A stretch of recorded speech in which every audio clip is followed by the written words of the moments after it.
Rail জমির ওপর দিয়ে যাতায়াত, সেই জমিতে ডাবল লাইনের কাজ ইতিমধ্যে শুরু হয়ে গিয়েছে। কাজ চলছে। আদ্রা ডিভিশনের পুরুলিয়া এবং কোটশিলা স্টেশনের মধ্যে উত্তেজনা। পুরুলিয়া শহর সংলগ্ন রাঘবপুর গ্রাম পঞ্চায়েত এলাকার বাসিন্দারা তারা এই রাস্তা দিয়ে যাতায়াত করেন, তাই তাদের যাতায়াতের রাস্তা বন্ধ। তাদের হুমকি, যাতায়াতের জন্য রেল যদি বিকল্প রাস্তা না করে দেয় তাহলে ডাবল লাইনের এই কাজ তারা বন্ধ করে দেবে। आप लोग जब जमीन उमीन कोई खरीदा है तो देखा नहीं कि पंचायत का रास्ता कहाँ है? नहीं देखे हैं। यहाँ का बस इतना घर हुआ है रेल का रास्ता। जमीन खरीदेगा तो देखेगा नहीं कि रास्ता कहाँ से है। तो रेल रास्ता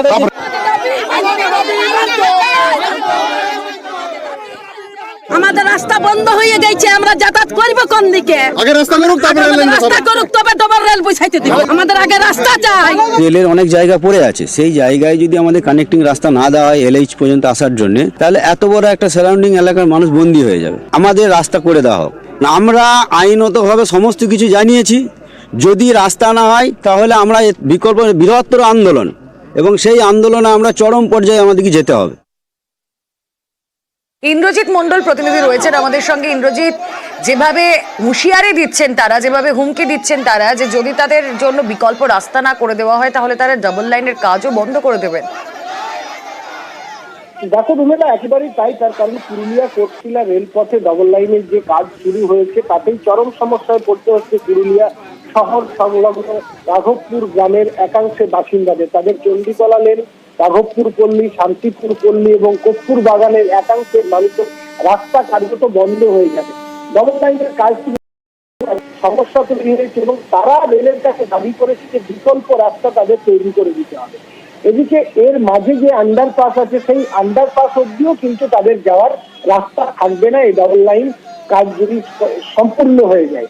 সেক্ষেত্রে এই গ্রামবাসীদের বিকল্প কোনো রাস্তা না থাকার জন্যই তারা বারে বারে লিখিতভাবে ডিআরএমকে যেমন জানিয়েছে, রেলের দপ্তরকে, তেমনি স্থানীয় যিনি সাংসদ রয়েছেন জ্যোতির্ময় সিং মাহাতো তাকে তিনি আবেদন জানিয়েছেন। কিন্তু রেল সেভাবে কোনো সাড়া না পাওয়াতেই তারা আজকে আন্দোলনে নামতে শুরু করেছে এবং তাদের যে দাবি না মিটলে তারা বৃহত্তর আন্দোলনে নামবে এবং আগামী দিনে রেলের ডাবল লাইনের যে কাজ চলছে পুরুলিয়া করছিল সেই রেল লাইনের কাজও তারা বন্ধ করে দেবে বলে তারা হুঁশিয়ারি দিয়েছে। বেশ,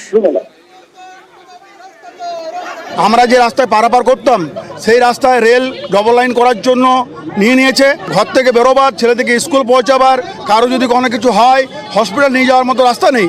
তার জন্য আমরা শান্তিপূর্ণভাবে ওখানে অবরোধ করেছিলাম, কিন্তু আমাদের অবরোধ করা সত্ত্বেও আমাদের ওখানে কোনো প্রতিনিধি দল আসেনি, আমাদের কোথায় ছাড়া দেয়নি। তাই আমরা বাধ্য হয়ে রাজ্যপথ আমরা অবরোধ করতে বাধ্য হলাম। ডিএম তো আমাদের গার্জেন, ডিএম আসুক, ডিএম কি বলছে দেখি। এরা ডিআরএম, এমপি, এমএলএ সবকে চিঠি করেছে, প্রধান অফিসও গেছে, প্রধান নিজে সার্ভে এসেছিল, প্রত্যেকেই জানে, কিন্তু এখন পর্যন্ত কোনো সুরাহা রাস্তার দেখা যাচ্ছে। জনগণের যেটা সুবিধা হবে সেটাই পঞ্চায়েতের মত। জায়গাটা রেলের। রেল যতক্ষণ না আসে ততক্ষণ আমরা আন্দোলনে থাকবো।